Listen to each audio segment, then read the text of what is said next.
Good evening to you, and as today has proven, Ed Hillary remains our #1 hero. After 50 years, what buttons does he push in the New Zealand psyche? This man may know. And an audience with the King. King Kapisi performs live from his new album released today, and the 10th Incredible Film Festival open tonight. Some of the entries not that far-fetched at all. Jeffrey Dahmer. Your grandmother says that you have a mannequin or something in your closet. For now, the song. It says we can be heroes just for one day, but for Sir Edmund Hillary, it's been heroic status for 50 years to the day. This day, we asked some New Zealanders what makes an enduring hero. Because they're like real good role models to people, and like sort of, yeah, people that are heroes, I think, are the people that you look up to and like want to be like. And sort of the stuff that they've accomplished. Yeah. Probably go the extra distance, and they're also probably got a vision that they can see things that they want to achieve and go for it. Yeah. Well, he's done a lot, put New Zealand on the map, and yeah, everyone looks up to him.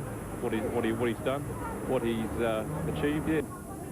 He sort of challenged him, didn't it? He gets a good reputation for New Zealand by achieving his goals. Very much up against a challenge that people didn't seem to think was very easy to achieve, and still achieved it. A role model to do the impossible and overcome the greatest barriers in the world. Partly because they're unsung, and they do it because they feel passionate about it, whether they're climbers or whether they're helping poor people. So that's the word from the street. What about the word from the Wellington studio? Cultural historian and author Tony Simpson joins us. Hey, Tony. Hi. Now, what did you think of just a couple of the comments from, as they say, the street? Well, one particularly struck me was the person who talked about heroes being unsung, because, of course, in any particular society, and New Zealand is no exception, the sorts of heroes we have reflect the sort of society we are. And New Zealanders, of course, are very modest people. In fact, if I can steal a line from Winston Churchill, some people say we have a great deal to be modest about. But our heroes are modest people. We like them to be modest and self-effacing.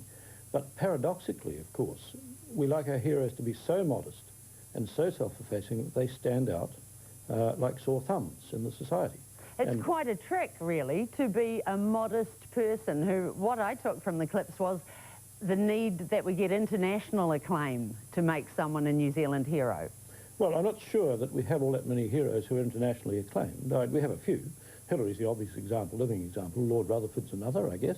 But mostly, as I say, our heroes are very modest people who, in a way, are a grotesque reflection of the sort of society we are. Hillary, as I say, is a case in point. In a way, if you send down to Central Casting and said, send us up an archetypal New Zealand hero, they'd send up Ed Hillary. He's got all of the characteristics. I mean, first of all, he's a beekeeper. I mean, who could possibly object to beekeepers? I don't know how many societies there are in the world that have organisations for putting down beekeepers. I suspect none whatsoever. Although they've been very cunning with the Varroa bee mite, but quite right. Yes, and on that note tonight, he said, I wished I had Weet-Bix here. Beautiful. Yes. I'm glad everyone else is excited. Gorgeous. Yes. I'm off to the pub with 500 Sherpas. I mean, is that what you're talking about? Absolutely. It's just sort of New Zealand in Nepal. The other thing is, of course, about heroes, and again, Ed Hillary is a case in point, is it's not so much what they do to make themselves heroes, it's what they do afterwards. Of course, some heroes are lucky because they die in the attempt and they don't have to do anything afterwards, by definition. But the thing that makes Hillary heroic to me was not so much the achievement of climbing the mountain, although I suppose that was okay. I mean, if you look at it objectively, of course, mountaineering is a rather odd occupation. But it's what he did afterwards. What makes Hillary heroic to me was he climbed the mountain, and then he said, oh, yeah, okay, this has led me to understand that the people of Nepal need schools and an upgrade generally on the nature of their society, and I'm going to devote the rest of my life to that. And so the man has gone ahead for 50 years and done that. Now, that is heroic, not the mountain climbing. And that was also mentioned in those clips, people who talked of doing things for other people. Is it mandatory, though, that the initial feat that makes you a hero in New Zealand, it be a physical feat? Well, it's safer if it's that way. We're a bit suspicious of people who do things intellectually. And Rutherford's a case in point. And there are others. I mean, there are very famous New Zealanders all around the world who are renowned people. We have people who win Nobel Prizes who nobody's ever heard of, until they win the Nobel Prize, but they've been doing that stuff all along. New Zealanders are not only modest people, they're physical people. We like getting stuck in and doing things, and climbing a mountain, again, is a sort of archetypal expression of the New Zealand desire to see something and run at it, and climb up it and get over it and conquer it. Well, you know, that's my weekend set up for me, but are we anti-intellectual then? Oh, well, at one level, of course we are. But that's been a characteristic of New Zealand that's been commented on by many people for many years. We are modest, physical people. Will there be a day when a literary figure, for example, I mean, we've sort of got Jane Mansfield, but becomes a hero of Sir Ed status? I think you probably mean Catherine Mansfield. Oh, Catherine, oh. Jane Mansfield has been a New Zealand hero for a long time. Yeah, but Jane's her very close friend and neighbour. And very physical indeed, of course. But yes, Catherine Mansfield. Well, the interesting thing about Catherine Mansfield is, of course, she left New Zealand at the age of 18 and said, I never want to go back there. So she's not somebody who one would want to make a New Zealand hero. But yes, there are people who are intellectual people who can become heroes. I'm just enjoying, it's been a long time since you've corrected me, Tony, that I had a wave of nostalgia and it felt sort of comfortable.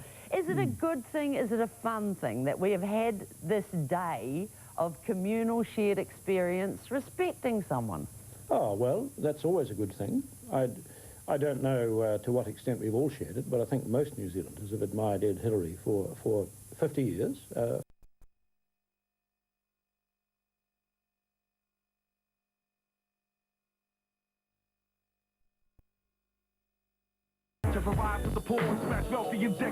When you want news with clarity, accuracy and intelligence, there's only one choice. That's why One News is New Zealand's most watched news and the clear winner at this year's Qantas Media Awards. For the third year in a row and the fourth time in 5 years, industry experts judged One News the best. They make their choice once a year. You make yours every night at 6.